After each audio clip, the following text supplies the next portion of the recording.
Assalamualaikum warahmatullahi wabarakatuh. Halo teman-teman semua, pada video kali ini izinkan kami untuk memperkenalkan diri terlebih dahulu. Perkenalkan, nama saya Hesti yang akan bertugas sebagai pembuka. Selanjutnya, materi pertama akan disampaikan oleh Usni, materi kedua oleh Krislin, materi ketiga oleh Raya, dan presentasi akan ditutup oleh Melanie.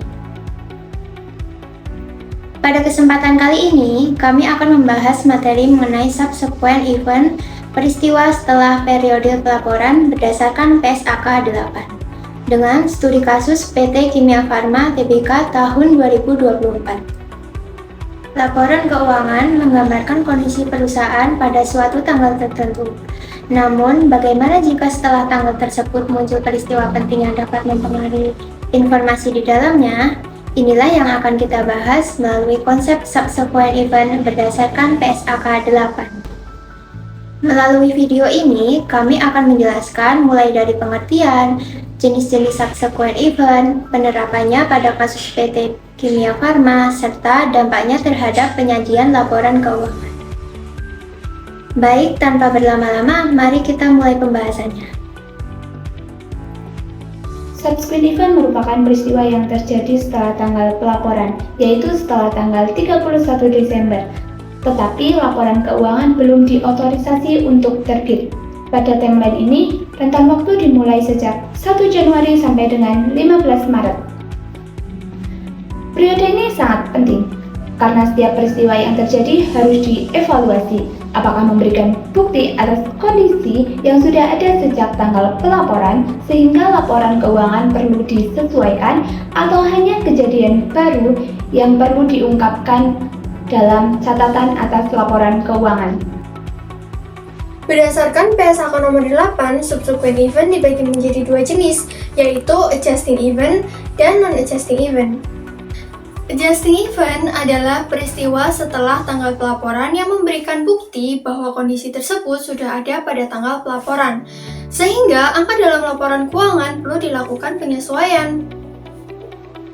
Contohnya adalah setelah tanggal 31 Desember, perusahaan mengetahui bahwa salah satu pelanggan dinyatakan pailit, padahal kondisi keuangan yang memburuk sudah ada sejak sebelum akhir tahun.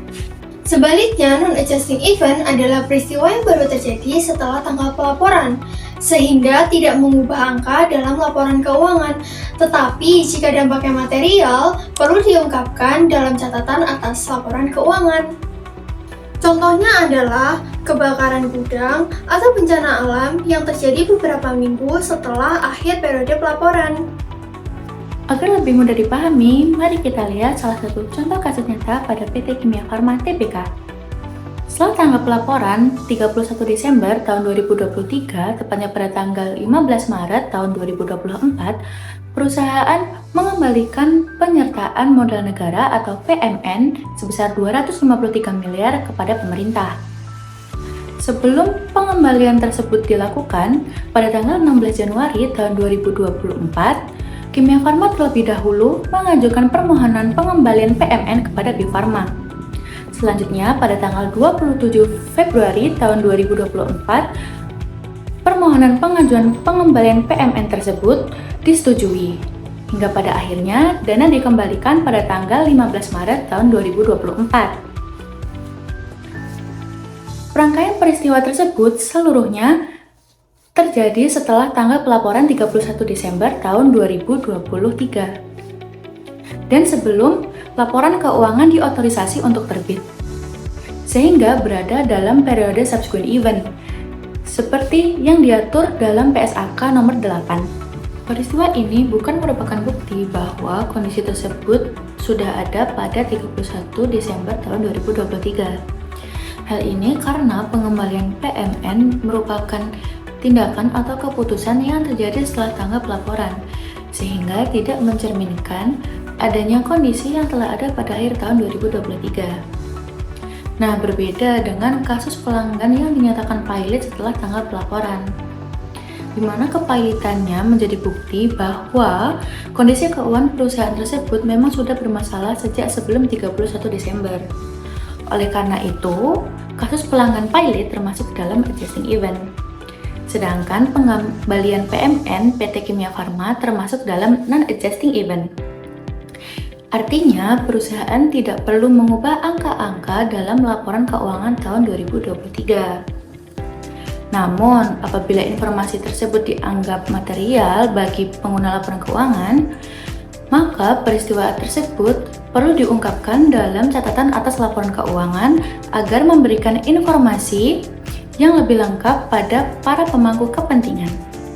Oke, sebagai kesimpulan, subsequent event merupakan peristiwa yang terjadi setelah tanggal pelaporan hingga tanggal laporan keuangan diotorisasi untuk terbit. Dan setiap peristiwa tersebut diperlukan evaluasi untuk menentukan termasuk adjusting event atau non-adjusting event. Pemahaman terhadap konsep ini sangat penting karena dapat mempengaruhi ketetapan penyajian laporan keuangan serta informasi yang diterima oleh pengguna laporan keuangan. Demikian penjelasan kami mengenai subsequent event berdasarkan PSAK 8 beserta penerapannya pada studi kasus PT Kimia Farma Tbk. Jangan lupa untuk like dan review. Sampai jumpa di pembahasan berikutnya.